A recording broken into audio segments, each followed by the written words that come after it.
Big Shaq's wife thought a stranger was a threat until he taught her son to speak for the first time in years. A silent child, a mysterious man with a hidden past, and a mother who thought she controlled everything until the truth shattered her world. What secrets hide behind a napkin, a child's voice, and a name that could topple empires? The countdown has begun, and it's more than numbers. It's a mother's last chance to hear her son, and a stranger's fight to expose a billion-dollar lie. Before we deep dive into this interesting story, subscribe to our channel, and tell us where are you watching from. Share in the comments below. The crystal chandeliers sparkled above, scattering golden light across the polished marble of Elysium, one of Manhattan's most elite restaurants. At the center of this glittering opulence sat Shawnee Henderson, CEO of Henderson Global, wife of Big Shaq, and a woman who didn't tolerate chaos, especially not in public. But today, chaos had a name: Lucas. 7 years old, pale-eyed and wiry.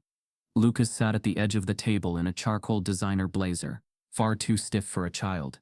His hands trembled, his fork clattered to the floor, and suddenly, the dam broke. Screams tore from his throat, primal and panicked. His small fists pounded the linen-covered table in erratic rhythm, sending water glasses toppling.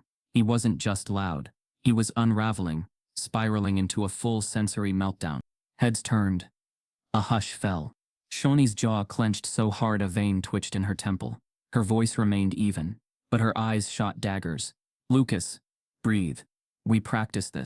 But Lucas didn't hear her, or if he did, her voice was white noise against the storm inside his brain. A young black waiter named Marcus stepped forward, not out of duty, but instinct. His steps were measured, his hands empty. He didn't ask permission. He knelt beside the boy and slid a napkin onto the table. Quietly, with fluid movements, he began drawing a countdown of numbers, boxed symbols, calm, repetitive, hypnotic. Lucas froze. His breath hitched. His fists stopped. His gaze latched onto the paper. And in that impossible moment, the restaurant became silent again.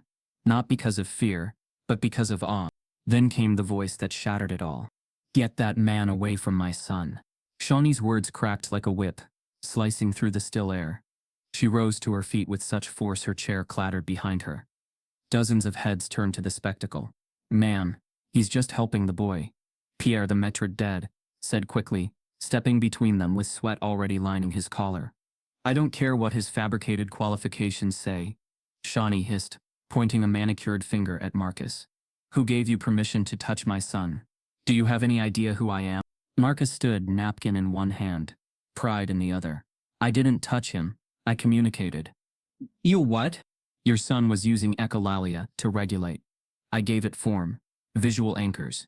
It helped him find rhythm again." Shawnee blinked. Words she didn't understand, concepts she paid thousands to hear from white coats with Ivy League plaques. And now this waiter had the audacity to speak them fluently. "Mommy, look," came a whisper. It wasn't imagined. It wasn't a ghost. "Lucas." Shawnee turned in disbelief. Her son was staring at her, really seeing her for the first time in months. He tapped the napkin. 7, 6, 5, 4, he murmured. A countdown. A method of self-soothing Marcus had tapped into without fanfare, without permission, without charge. Shawnee stood frozen, her throat too tight to swallow. How did you know to do that?" she asked, but the words tasted like gravel in her mouth. "I listen," Marcus said simply. Before anything more could be said, Charles, the restaurant manager, stormed in, face tight. "Mr. Marcus, come with me. Now." Marcus didn't flinch.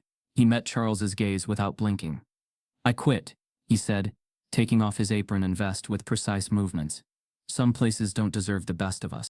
Gasps echoed across the room. It wasn't drama, it was a statement. Shawnee opened her mouth, but Lucas beat her to it. His small voice reached across the quiet room. "Stay," he said to Marcus. "Please." The waiter knelt again and smiled. "It was a pleasure, young mathematician." Then he stood, placed a small business card face down next to the napkin, and walked away. He didn't look back. Shawnee stared at the card, like it might burn her hand. Slowly, she reached for it, slipping it into her palm as if caught in an act of theft. She watched Marcus walk through the double doors and vanish. The restaurant exhaled. Shawnee sat slowly, heart hammering like war drums in her chest. The hush returned, but it wasn't reverent now. It was judgmental. Whispers flitted from table to table. The elegant titan of real estate had just yelled at a man who calmed her broken child. Next to her, Dr. Elizabeth Montgomery, a close friend and neurologist, avoided eye contact. She sipped water, eyes downcast. "Say it," Shawnee muttered under her breath. "I don't need to," Elizabeth replied softly. "You heard it for yourself." Shawnee didn't eat that night. She watched Lucas draw spirals with his spoon, peaceful now. But her thoughts were a cyclone. The numbers, the napkin, the voice, Marcus's calm, his knowledge, his control, and most of all, the thing that left her breathless. Lucas had spoken.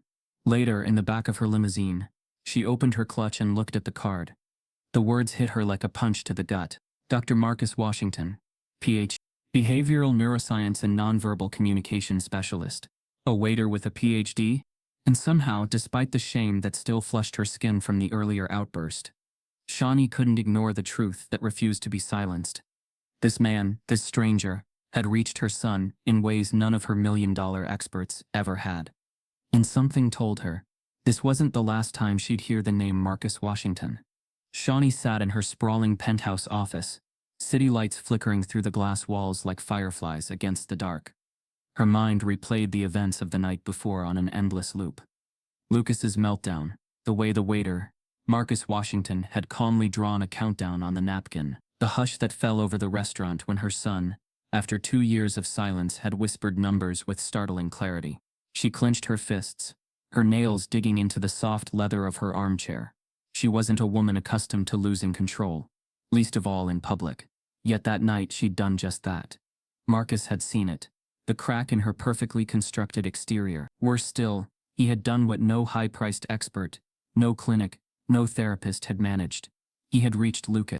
The memory of her son's voice echoed in her mind, fragile yet potent. 7, 6, 5, 4. It wasn't just the numbers. It was the intent, the awareness, the connection. It was communication. She tapped her manicured nails on her desk, a restless rhythm that matched her racing thoughts. Who was this man?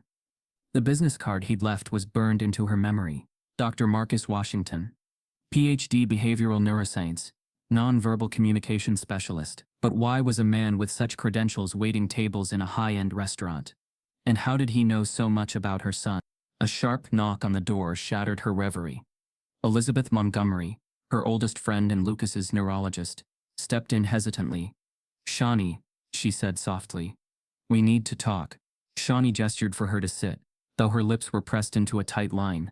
Elizabeth hesitated, then pulled a small flash drive from her bag. "I did some digging on Marcus Washington after last night," she said, her voice low. "He's not just a PhD, he was a rising star in neuroscience. Published acclaimed, but 3 years ago he vanished from the academic world. The rumors, they're complicated." Shawnee's brows arched. Complicated how? Elizabeth hesitated. His younger brother Jason was severely autistic. He died during an experimental treatment program at the Horizon Clinic. Shawnee felt her stomach twist. Horizon, the same clinic she had invested in, the one Lucas had attended for his own treatments. The weight of unspoken questions pressed down on her chest.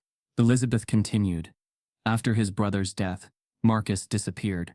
Some say he was blackballed by the scientific community for blowing the whistle on unethical practices. Others say he went underground, researching alternative communication methods for neurodivergent children. "And he ends up at a Legion," Shawnee murmured, her voice distant. "Waiting tables. Or watching you," Elizabeth said quietly. "Watching Lucas." Shawnee's head snapped up, her pulse racing. The implications were impossible to ignore. Was Marcus seeking revenge? Had he targeted her and her son? But then she remembered the way he had looked at Lucas, steady, gentle, and profoundly understanding. It wasn't a predator's gaze, it was something else, something she couldn't quite define. Before she could voice her confusion, her phone buzzed. It was Pierre, the maitre d' from Allegium. His voice was hushed, nervous. "Mrs. Henderson, I thought you should know Marcus has quit. But there's something else." He left a message with one of the servers. He said, "If she wants to know the truth, she'll find me where the numbers lead." Shawnee's breath caught. The numbers. Lucas's numbers. The countdown. Elizabeth leaned forward. "He's challenging you. Or he's offering you a key." Shawnee stood abruptly, her decision made. I'm going to find him. 2 hours later, she found herself outside a modest brownstone in Brooklyn. The address had come from cross-referencing Marcus's old academic affiliations and hints embedded in Lucas's number patterns. Her son's mathematical doodles, once dismissed as random, were a The irony wasn't lost on her. Her own son had unknowingly guided her to the man she'd feared and resented. She rang the bell. The door opened, revealing Marcus in casual clothes, jeans, a soft blue shirt, sleeves rolled up. His eyes, calm and assessing, locked onto hers. For a moment, neither spoke. "Mrs. Henderson," he said finally. His voice was calm, yet there was an edge, a hint of wary amusement. "Lucas spoke," she said, her voice breaking. "You made him speak." Marcus's expression softened, though his posture remained guarded. Lucas wasn't silent. He was unheard. Shawnee's throat tightened. "Why? Why wait tables? Why here?" Marcus stepped aside, gesturing her in. The apartment was Spartan, papers and photographs pinned to the walls, strings of numbers and symbols scribbled on whiteboards.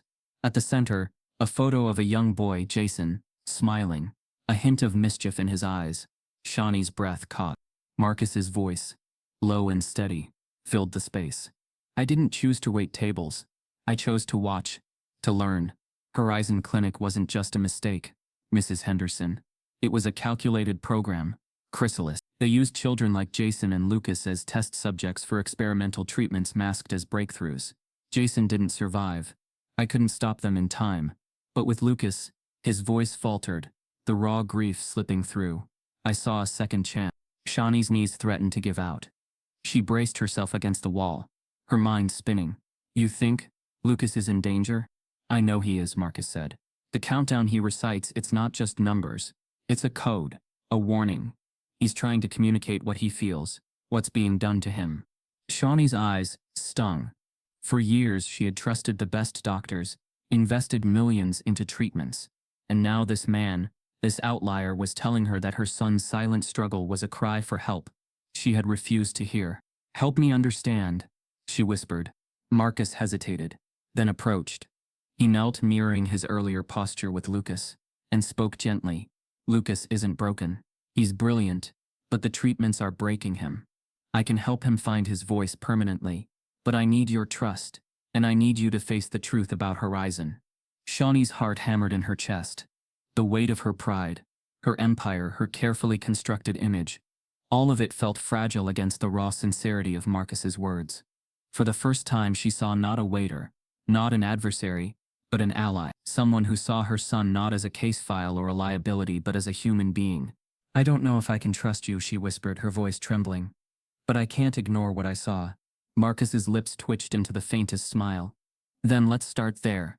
As she left the apartment, the night felt sharper, the city's hum a little louder. But amidst the chaos, Shawnee felt something she hadn't in years. A sliver of hope.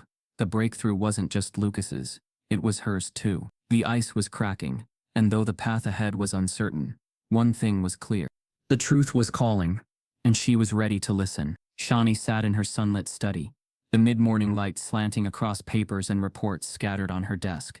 Her hands, usually steady from years of high-stakes negotiations and iron-willed decisions, trembled as she sifted through the documents. The revelations of Marcus Washington's true identity, unearthed by her own discreet investigator, painted a picture so stark it rendered her breathless. This man, dismissed as a lowly waiter the night her son's voice broke the silence, was a scholar, an academic prodigy whose brilliance had once promised to reshape the world of neuroscience. But it wasn't just his credentials that unsettled her.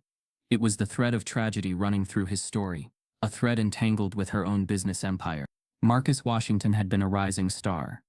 His papers on nonverbal communication strategies for neurodivergent children were once hailed as groundbreaking. Harvard at 22, a Ph.D. from Stanford by 26. His path had been gilded with promise. But then came Jason. The name, scribbled hastily on a report Shawnee's investigator provided, jolted her. Jason Washington, Marcus's younger brother, diagnosed with severe autism. Jason had died 3 years ago under the care of Horizon Clinic, a facility tied to Shawnee's own company through subsidiary ownership and layered corporate shell structure. She pressed her palm against her temple, a faint headache blooming. Horizon Clinic. The name had come up before, in board meetings, and legal briefings, often accompanied by whispers of innovative treatments, experimental protocols, and Shawnee now realized, troublingly vague language about consent and risk. The papers on her desk revealed what no PR spin or legal jargon could mask. Jason hadn't just died. He had been sacrificed in an experiment gone horribly wrong. The Chrysalis Protocol, it was called, a program promising breakthroughs in reprogramming neurodivergent minds, but delivering devastating neurological consequences instead. And Marcus, she understood now, hadn't just lost a brother. He had lost faith in the very system she represented. That loss had driven him underground, into obscurity, and ultimately into the guise of a humble waiter in a restaurant frequented by the powerful elite. Shawnee's circle. It wasn't chance that had placed him at Lucas's side during that meltdown.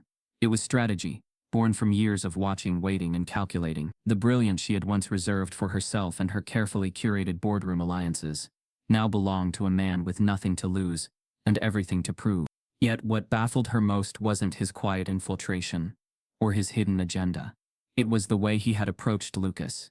Shawnee knew how grief could twist a person, how anger and loss could calcify into a quest for vengeance. But Marcus, despite the devastation he had endured, hadn't used her son as a pawn or a weapon. Instead, he had offered Lucas something none of the high-priced specialists, consultants, or experimental protocols ever had: a path to genuine communication, an escape from the silent prison his mind had become.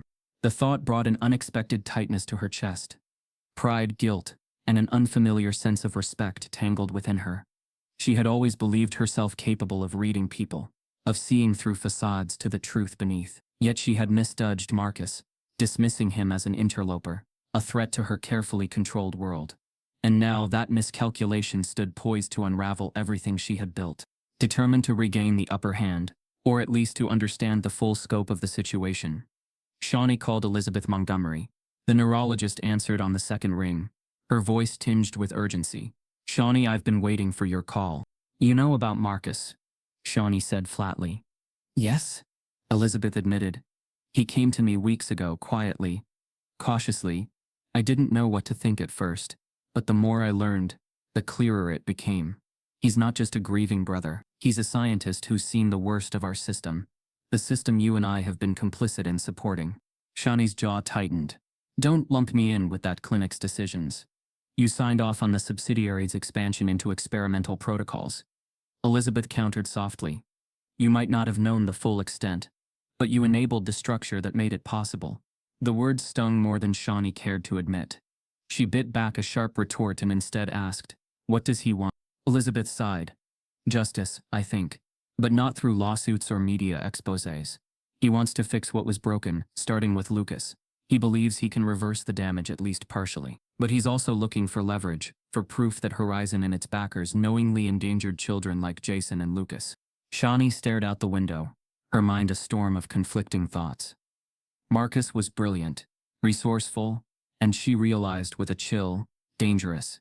He knew things about her company that even she hadn't uncovered. And yet, his approach wasn't purely adversarial. It was clinical, methodical, and tinged with a strange compassion. He wanted justice. Yes, but he wasn't driven by blind revenge.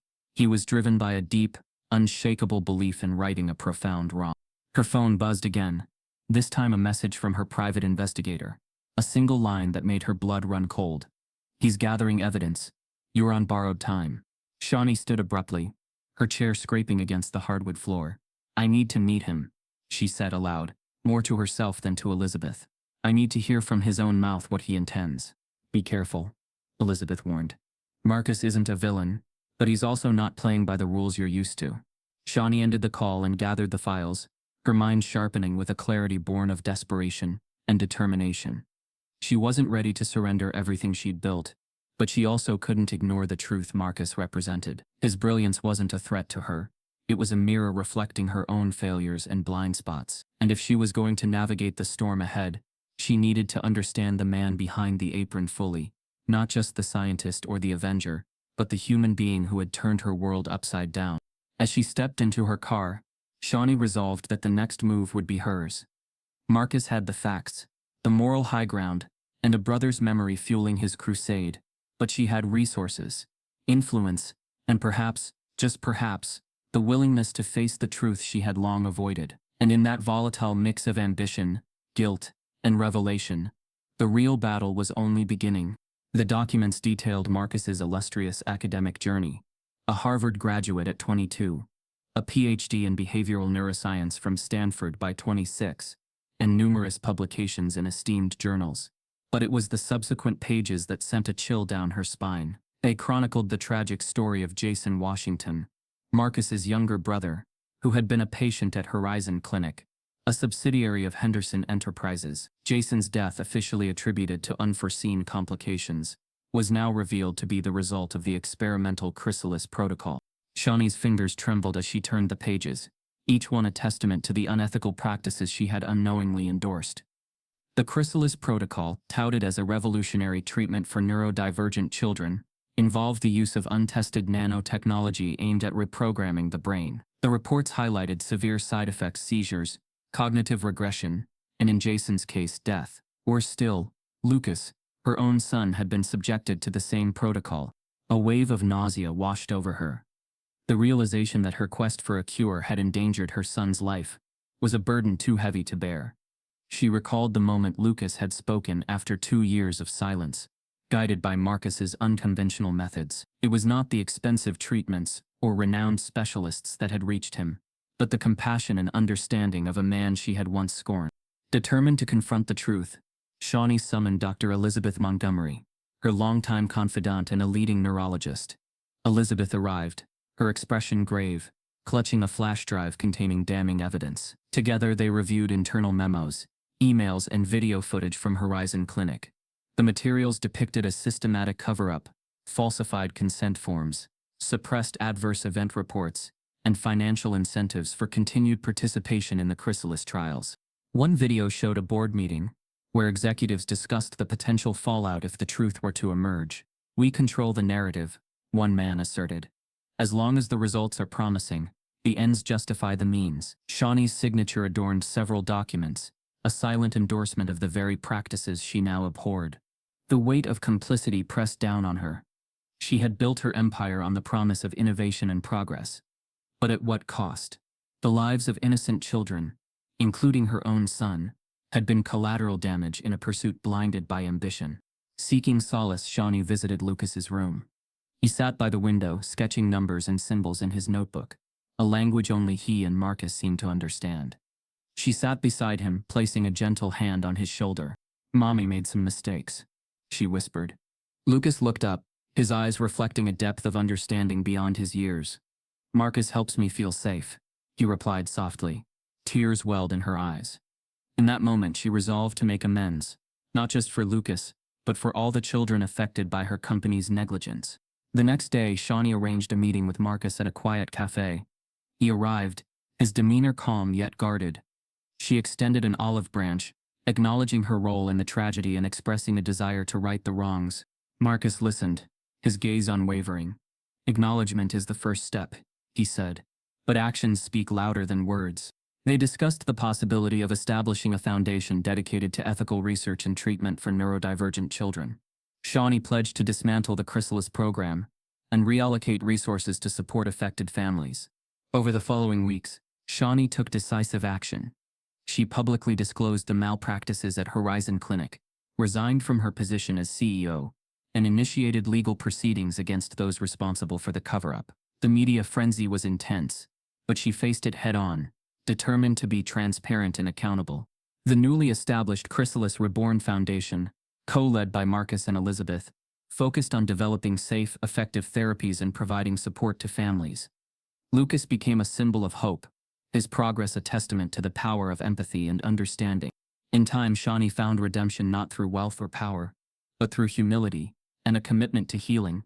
Her journey from denial to accountability served as a powerful reminder that true leadership lies in the courage to confront one's failures and strive for a better future. The boy, once trapped within his own silence, now painted vivid pictures, constructed elaborate mathematical codes, and sometimes, just sometimes, spoke words that sent tremors through Shawnee's carefully maintained world. She had granted Marcus more freedom with Lucas's treatment, but she told herself it was only for the boy's benefit.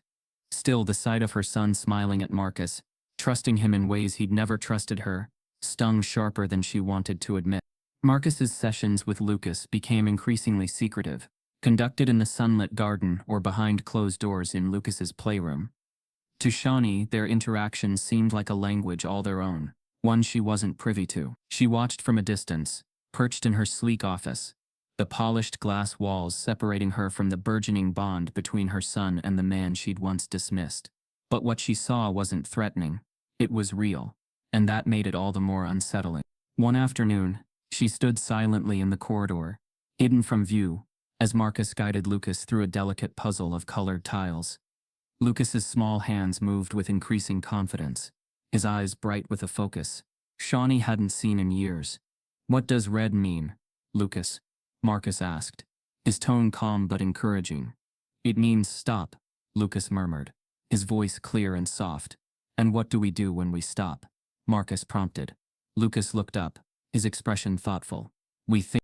Shawnee's breath caught in her throat. How many times had she begged her son to speak, to connect? Yet here, under Marcus's quiet guidance, he was not just responding, he was engaging. She wanted to rush in, to hug her son, to ask him how he felt, but a strange restraint held her back. Perhaps it was the realization that, for once, this wasn't about her need for answers. It was about Lucas finding his own. Marcus glanced toward the hidden doorway, his eyes briefly meeting Shawnee's, as though he knew she was there. His gaze wasn't challenging, but rather understanding, an invitation for her to step into the circle of trust he and Lucas were building. Yet Shawnee hesitated. Pride, shame, and the gnawing guilt of her past choices tangled inside her, pulling her back from the threshold. Over the following days, Shawnee found herself increasingly torn. At board meetings, her usual sharp command faltered. She caught herself daydreaming, wondering what Lucas and Marcus were doing, what secrets her son was sharing that she had never been allowed to hear. Her assistant's voice would pull her back to reality, but the lingering thought refused to dissipate. Lucas was healing, but it wasn't through the treatments she had paid millions for. It was through the simple, unspoken bond forming between her child and a man she barely knew. Late one evening, after everyone else had left the mansion, Shawnee found herself standing outside Lucas's room. The soft glow of a nightlight spilled into the hallway, illuminating her silhouette. She could hear Marcus's voice, low and soothing, as he read from a picture book. "Once there was a boy who loved numbers more than anything," he said, his tone gentle and deliberate. Lucas giggled, a sound so foreign to Shawnee's ears it was almost painful. "Just like me," Lucas whispered. Shawnee pressed her hand against the cool wood of the door, her eyes burning. She wanted to storm in, to declare her authority, to reclaim her place as mother and protector. But what right did she have? She had entrusted Lucas's care to doctors, to institutions, to anyone but herself. And in that delegation, she had allowed others to make choices for her child, choices that had hurt him, maybe even endangered him. Marcus, for all his secrets and his shadowed past, was the only one who had truly seen Lucas, who had listened to the language the boy couldn't speak. One night, as Shawnee sat alone in her study, Marcus appeared at the doorway, his face calm but serious. "Lucas is progressing," he said, stepping inside. "But there's something you need to understand." His tone was firm, not confrontational, but with an underlying urgency. Shawnee straightened, her defenses instinctively rising. What are you talking about?" she asked, her voice clipped. Marcus met her gaze, unflinching. "He's been trying to tell you something. The numbers, the codes, he's not just playing, he's leaving messages. About what he's feeling, about what's been done to him." Shawnee felt as though the floor had shifted beneath her.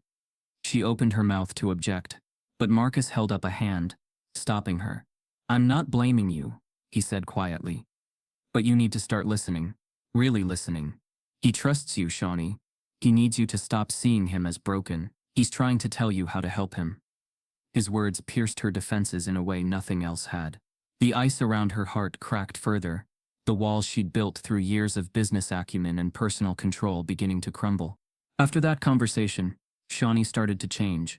She began attending Marcus's sessions, sitting quietly in the background, her presence no longer a looming authority figure but a silent observer, trying to learn. She watched as Marcus encouraged Lucas to express himself, not through forced words but through drawings, gestures, and numbers. Slowly, Shawnee saw the boy she'd thought lost come alive, his mind a labyrinth of brilliance waiting for the right key to unlock it.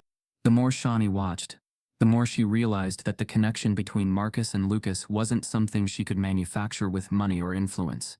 It was built on trust, patience, and a deep understanding of a world she'd barely begun to grasp. The bond between them was silent, but profound, and it was forcing her to confront uncomfortable truths about herself, her neglect, her assumptions, and her blind faith in systems that had failed her son.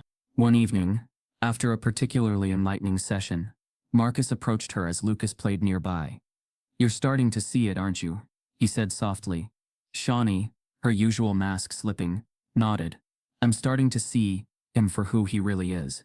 Marcus's expression softened. That's all he ever wanted, to be seen. In that moment, Shawnee felt a weight lift from her shoulders, replaced by a fragile but resolute determination.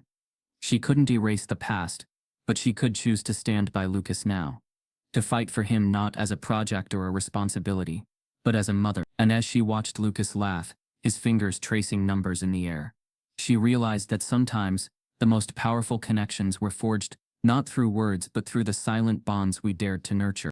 Shawnee Henderson, impeccably dressed in a tailored white blouse and silk slacks, paced the hallway of her mansion while on a video call, her voice measured and authoritative as she discussed quarterly projections. The staff moved quietly around her, as they always did, not daring to interrupt her flow. But beneath the polished surface of this corporate queen's day, something else was brewing. Lucas sat in the study, crayons scattered around him, eyes intently focused on the tablet in front of him. Shawnee hadn't noticed the subtle changes in her son's behavior over the past week. The quiet focus, the way he glanced toward Marcus with trust that was absent from any interaction with her. In fact, Shawnee hadn't seen Marcus Washington since she had, under pressure, allowed him access to Lucas's care. She'd told herself she was in control. She was always in control. But that illusion was about to shatter. At precisely 9:17 a.m., every screen in the Henderson mansion, televisions, security monitors, and tablets flickered to life. The video feed wasn't a scheduled presentation or a news stream. It was a live broadcast from inside the house. The study's camera showed Marcus seated next to Lucas, who was quietly drawing patterns of numbers and symbols on his tablet. Marcus's voice cut through the silence of the house with a calm clarity that immediately drew Shawnee's attention. "Good morning, Miss Henderson," he said, his voice smooth yet laced with steel. "I'm sorry for the interruption, but the truth can't wait any longer." Shawnee froze mid-step, her call forgotten, her voice stuttering into silence. The conference screen in front of her vanished, replaced by the feed of Marcus. "What is this?" she snapped, her voice sharp and authoritative, echoing down the hallway. Without waiting for an answer, she hurried toward the study, heels clicking furiously against the marble. She pushed open the door, but Marcus didn't flinch. He continued, his eyes locked on the camera. "For too long, the Chrysalis program has operated under the pretense of breakthrough treatments for neurodivergent children. But behind closed doors, it subjected them to unapproved procedures, causing harm, irreversible harm." The wall behind Marcus illuminated with evidence. Confidential documents, board meeting notes, financial records, and medical reports filled the screens. Some bore Shawnee's signature, her consent, her name tied irrevocably to this dark revelation. She staggered back a step, the reality hitting her like a punch to the gut. "This can't be," she whispered, her voice barely audible, though the entire house was filled with her image, her expression. Lucas, still engrossed in his tablet, finally looked up. His gaze met his mother's, steady and clear. "Mom," he said quietly, "Dr. Marcus is helping me.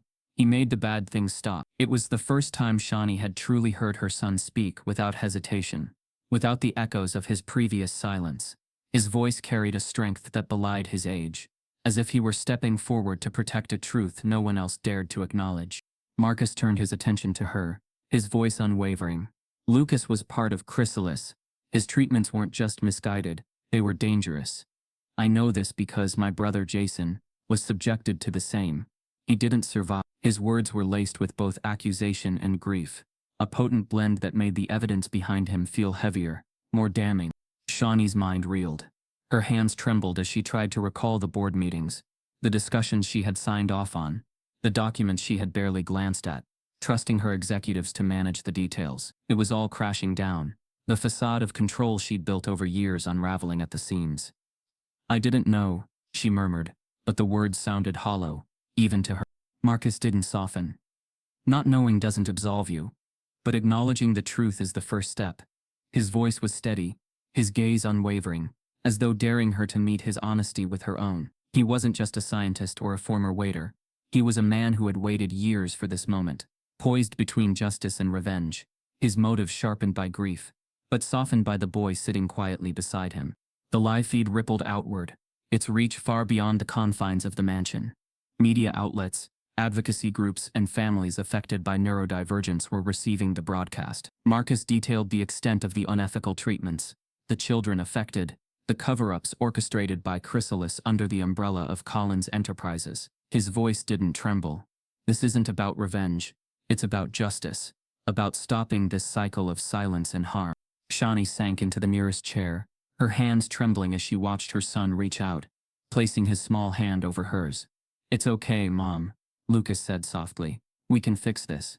His words cut through her paralysis like a scalpel, carving out the last vestiges of denial. For the first time in her life, she felt small, not as a woman accustomed to power, but as a mother who had failed to protect her child. Marcus's voice deepened with conviction. "The truth is out now. The question is, what will you do about it?" His challenge wasn't laced with contempt, but with the weight of potential redemption. The evidence continued to play in a devastating loop.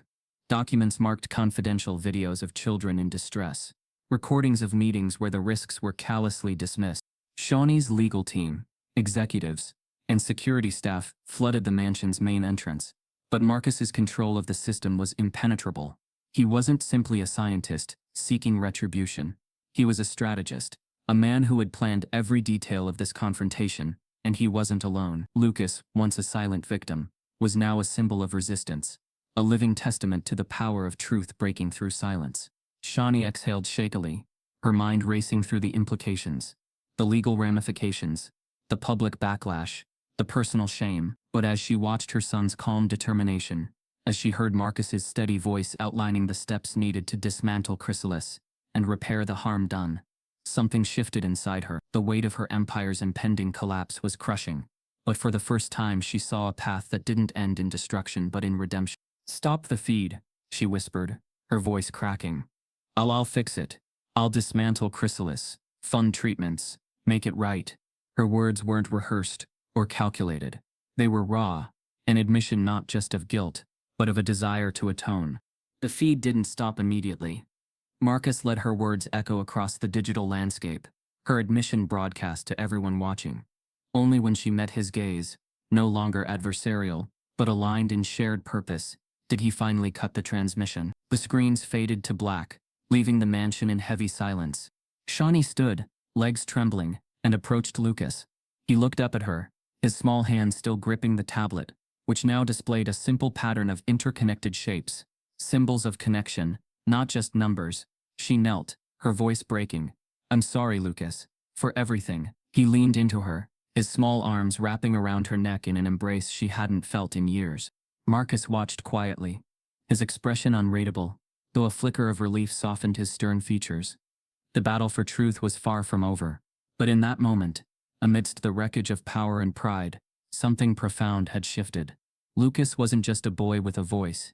He was a beacon, and the woman who had once silenced that voice now stood poised to amplify it, not out of obligation, but out of love.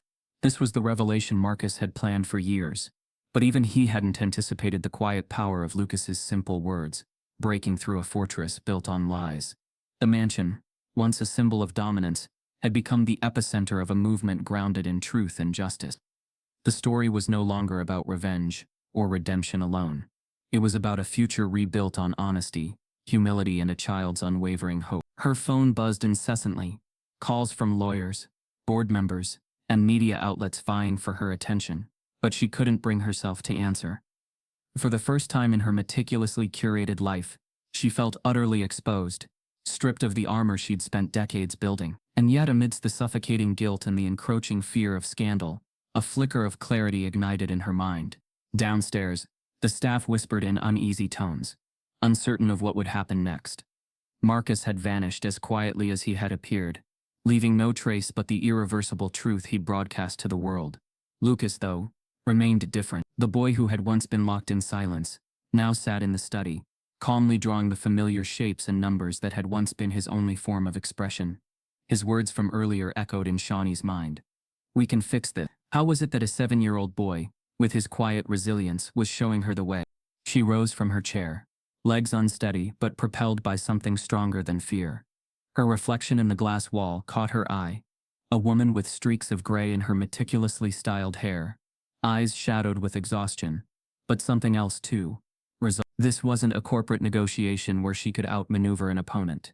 This was a reckoning with herself.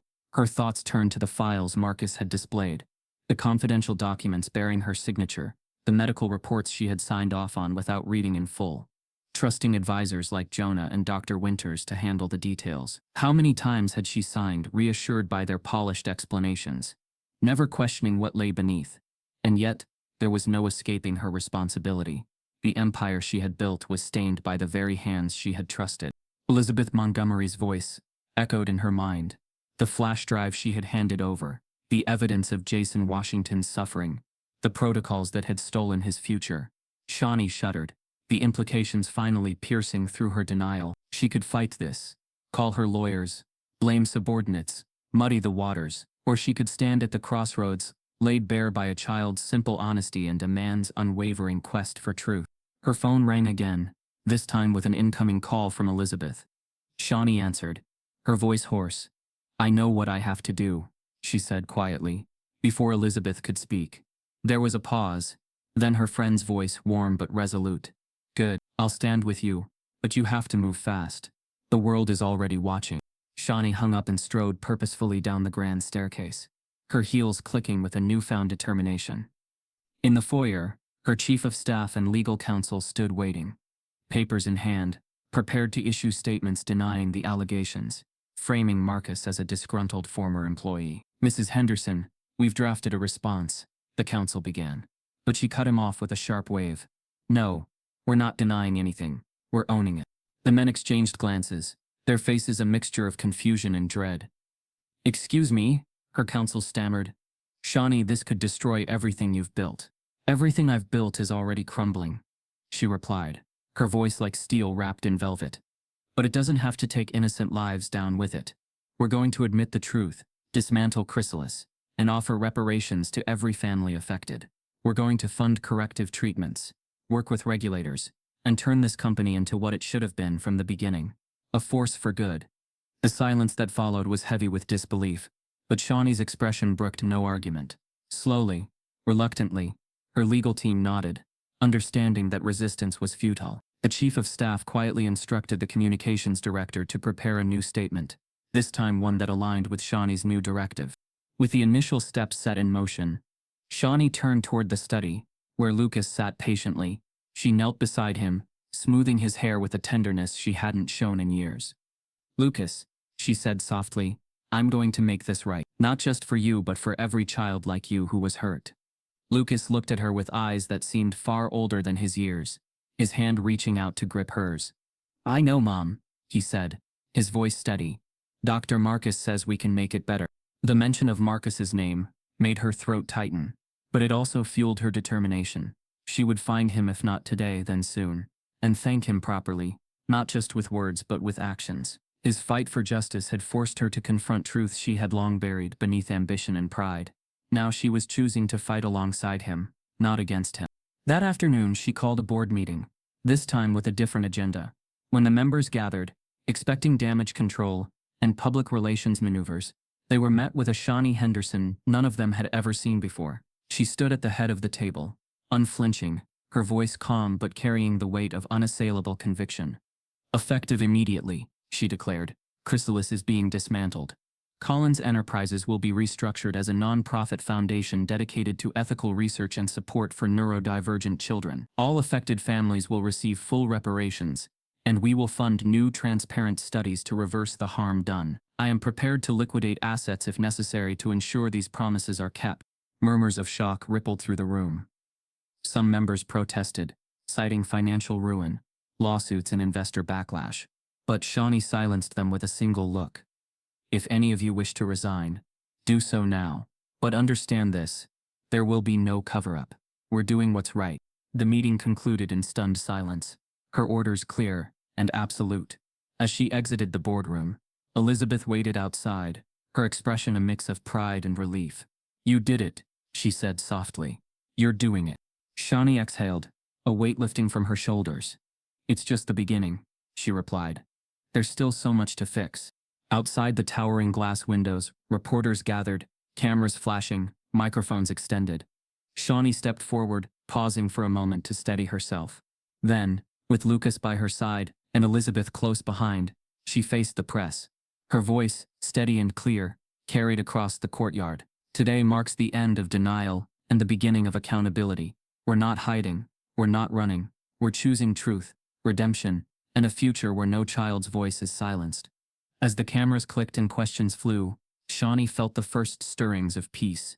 The path ahead would be long and fraught with challenges, but for the first time in her life, she wasn't just surviving the fallout, she was shaping it into something better. The crossroads had been behind her. Now she was walking forward, into a future lit not by power or profit, but by the light of truth. The transformation was unmistakable. Where once cold clinical corridors stretched endlessly, vibrant murals now adorned the walls, painted by children like Lucas, their expressions a testament to the resilience that had once been stifled. The quiet hum of conversation and laughter echoed in the halls, replacing the tense silence that had once blanketed the building. Shawnee Henderson, dressed in a simple, elegant navy sheath dress, stood at the edge of the observation deck, watching Lucas interact with two other children. He was explaining a new mathematical code, his hands drawing intricate symbols in the air, his voice clear and confident. Shawnee felt a pang of emotion, pride, yes, but also a deep, unspoken gratitude toward Marcus, whose innovative approaches had unlocked not just Lucas's voice, but his soul. She had once believed she could command respect and loyalty, with sheer will and wealth. Now standing amidst this scene of genuine connection and healing, she realized how hollow that belief had been. Marcus Washington entered quietly, his presence unassuming but powerful. He wore a crisp white shirt open at the collar, sleeves rolled up, a symbol of his shift from covert scientist to open advocate. The faint smile he gave Shawnee was one of acknowledgement, not triumph. Their eyes met, and in that moment, an unspoken understanding passed between them. The battles they had fought, the truths they had exposed, and the shared determination to make amends had forged an unbreakable, if unconventional bond. "The new therapies are progressing faster than we anticipated," Marcus said softly, approaching her side. "Lucas's breakthroughs have inspired adaptations we hadn't even considered. His codes, they're more than just numbers, they're languages we are only beginning to understand." Shawnee nodded, her throat tightening with emotion. "He's teaching us all," she murmured. "About patience, about listening, about resilience. Things I should have understood long ago." Her voice trembled slightly, but she held herself steady. She wasn't the woman who had barked orders from a boardroom, oblivious to the human costs of her decisions. She was someone learning, painfully and humbly, to lead differently. The corridors buzzed softly as staff passed, nodding respectfully to Marcus and Shawnee. This wasn't just a shift in leadership, it was a cultural transformation. The staff now knew they were part of something meaningful, a collective effort to rebuild not just reputations but lives. Marcus's methods, grounded in empathy, patience, and neurodivergent communication, were integrated into every level of care. Children previously thought unreachable were beginning to communicate. Some for the first time. The center hummed with a quiet energy of hope. "Your decision to fund the reversal protocol without conditions, it made the difference," Marcus continued, his voice low but charged with significance.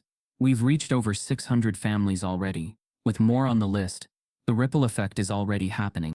Shawnee inhaled deeply, the weight of those words settling over her. 600 children, 600 families who had once faced hopelessness, now given a chance at healing. She glanced toward the glass-enclosed therapy room where Lucas sat, his face illuminated by a tablet screen, his hands deftly moving through sequences of symbols and gestures. He was teaching others now, showing them that silence was not absence, but a language waiting to be heard. "I'm not doing this for redemption," she said quietly, almost to herself. "I'm doing it because it's right. Because Lucas deserves it. Because Jason deserved it.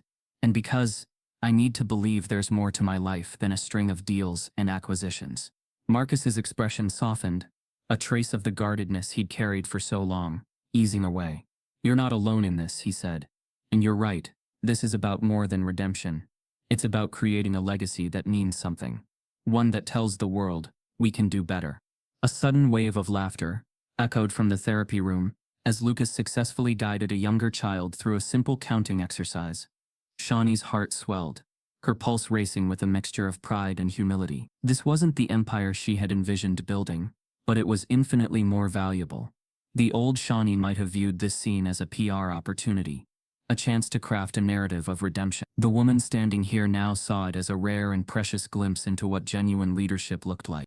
I still think about that day, Shawnee confessed quietly, her voice almost a whisper. When I lashed out at you in the restaurant. When I tried to dismiss you, to protect my image instead of my son. I've replayed it 1,000 times in my mind.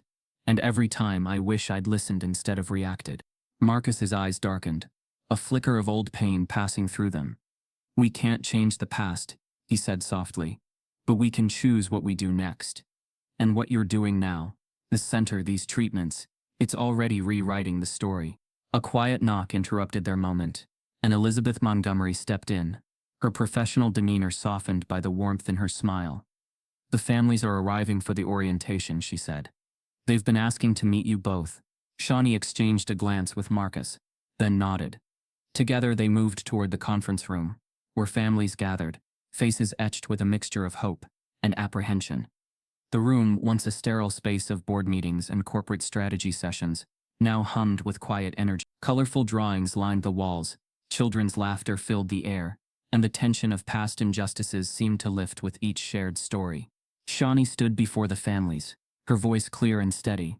I'm not here today as a CEO or a figurehead, she said, meeting their eyes with sincerity. I'm here as a mother who has made mistakes, but I'm also here as someone who believes in the power of second chances. Not just for me, but for every child who deserves to be heard and healed. Together with Dr. Washington and his team, we're building a future where silence will never again mean invisibility. The families responded with applause, but it wasn't loud or performative. It was quiet, heartfelt, the kind of approval that spoke of understanding rather than spectacle. Marcus's nod of approval was subtle, but his pride in the moment was unmistakable.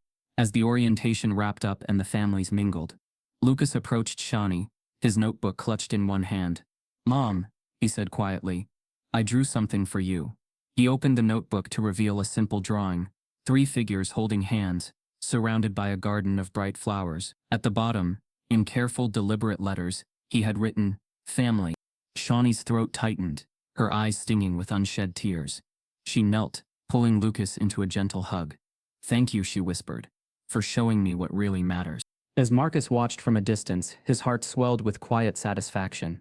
The healing had begun, not just for Lucas or Shawnee, but for every family present. The walls of power and pride had crumbled, replaced by something stronger, an unbreakable bond forged through truth, courage, and the unwavering determination to heal. And as the sun dipped lower in the sky, casting the center in a warm golden light, it was clear this was just the beginning. The empire of healing was rising, one voice, one truth, and one connection at a time. Laughter and chatter filled the air, a stark contrast to the sterile quiet that once dominated the corridors of Collins Enterprises. Now it was a place where hope lived and breathed in every corner, where healing was no longer a distant dream, but a tangible reality. Inside, Marcus Washington stood by a window, his gaze focused not on the urban expanse beyond, but on the small courtyard below. Lucas, now 10 years old, moved easily among a group of children, his gestures animated as he explained one of his self-created mathematical codes. There was a quiet authority in the way he spoke, not from dominance but from understanding. The boy who had once been locked in silence was now a mentor to others, his voice a beacon of resilience and rediscovery. Shawnee Henderson, standing a few steps behind Marcus, watched her son with a mix of pride and reflection. The journey that had brought them here had been neither easy nor predictable. She was no longer the sharp-edged CEO who once navigated boardrooms with ruthless efficiency. Her tailored suits had softened, her voice lost its icy edge. In their place was a woman who understood the true measure of strength, lay not in controlling narratives, but in embracing truths, no matter how painful they might be. Marcus turned slightly, his voice quiet but resonant. He's remarkable, isn't he? Shawnee nodded, a faint smile tugging at her lips. He always was. I just couldn't see it. I was too busy chasing numbers, managing perceptions, until you forced me to stop. Marcus's lips curved in a wry smile. It wasn't me, it was him. Lucas showed us both the way. Their shared glance was one of understanding, the kind that needed no words. The bond between them wasn't built on shared pasts or familial ties, but on a hard-won trust and the realization that together, they were stronger than they had ever been apart. They had started as adversaries, evolved into reluctant allies, and now stood as something far more profound. A family, unconventional but unbreakable. Elizabeth Montgomery entered the room, her presence as calm and steady as always. She carried a slim folder, her expression one of quiet determination. The International Board has approved the expansion of the reversal protocol, she announced. Its official clinics across Europe and South America will have access starting next month. Shawnee's breath caught, her hands tightening around the windowsill. Marcus's nod was slow, deliberate. It's the beginning of something bigger than any of us. And it's just the beginning, Elizabeth added, her voice tinged with both relief and anticipation. Families everywhere will finally have a real chance. They moved toward the main hall, where families and children from across the city had gathered to celebrate the Foundation's latest milestone. The atmosphere buzzed with energy, filled with laughter, music, and a sense of shared triumph. At the center of it all was Lucas, his presence magnetic, his voice steady as he demonstrated simple communication techniques to a captivated audience. His once restricted world had expanded, and with it so had the horizons of countless others. Shawnee's mind wandered briefly to the past, to the sharp rebuke she had delivered in that restaurant, years ago, to the quiet dignity of Marcus as he had walked away from the humiliation. The memories no longer brought shame alone, but served as a stark reminder of how far they had come. She had spent years thinking that power was about control, that wealth was security, that influence was an unassailable fortress. But Lucas's voice, Marcus's courage, and the truths they had uncovered had dismantled those illusions, brick by brick. They reached the stage where a simple podium stood adorned with a banner, Chrysalis Reborn, where every voice matters. Marcus stepped forward first, his voice carrying the weight of hard-earned respect. When we began this journey, it was to correct a wrong, to speak up for those who had been silenced by ambition and neglect, he said, his gaze sweeping the crowd. But along the way we discovered something far greater, that truth, no matter how long it takes, finds its way to light. And when it does, it doesn't just heal wounds, it rebuilds lives. Shawnee stepped beside him, her posture poised, her voice steady. I once thought strength meant never showing weakness. I thought leadership was about commanding fear and respect. I was wrong. Real strength is admitting when you're wrong, taking responsibility, and choosing to do better. Today we stand not as executives or experts, but as people committed to justice, to healing, and to the enduring power of truth. The audience's applause was a gentle crescendo, rising not in frenzy but in genuine acknowledgement of the journey this unlikely trio had undertaken. Lucas stepped forward shyly, his small hands gripping the edges of the podium. And I want to say, he began, his voice clear and unwavering, that Dr. Marcus and my mom didn't just help me, they listened. They heard me when I couldn't speak, and now I want to help other kids too. The applause this time was louder, echoing through the hall with the power of unity. Marcus's hand settled lightly on Lucas's shoulder, a silent acknowledgement of the boy's bravery. Shawnee's arm encircled them both, her posture protective yet open. In that moment, the three of them stood not just as individuals, but as a symbol of resilience, redemption, and hope. As the event drew to a close, Marcus, Shawnee, and Lucas found themselves at the edge of the courtyard, the sun now a soft glow against the horizon. Lucas held a sketchbook in his hands, flipping to a new drawing, a simple scene of three figures standing beneath a tree, holding hands. The word family was scrawled at the bottom, the letters bold and confident. Shawnee's breath caught, her heart swelling with an emotion she hadn't known she was capable of. She looked at Marcus, her voice soft but resolute. We're not just partners in this, we're family now. Not the kind bound by blood or contracts, but by choices, by truth. Marcus's nod was slow, his smile quiet but full of conviction. Family. Lucas grinned, his hand reaching for both of theirs. The three of them stood there, a picture of unity against the backdrop of a world they were determined to change. The foundation they had built wasn't just about correcting past wrongs. It was about forging a future where no voice would ever be silenced again. As the evening breeze stirred the courtyard's trees, carrying with it the laughter of children and the murmur of families reconnecting. Marcus, Shawnee, and Lucas remained together, a new kind of family, born not from shared history but from shared purpose, standing at the helm of a legacy that would ripple far beyond their lives.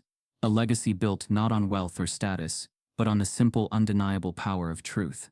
If you believe in the power of truth over silence, if you feel the pull of stories that challenge the system and champion the unheard, this is just the beginning.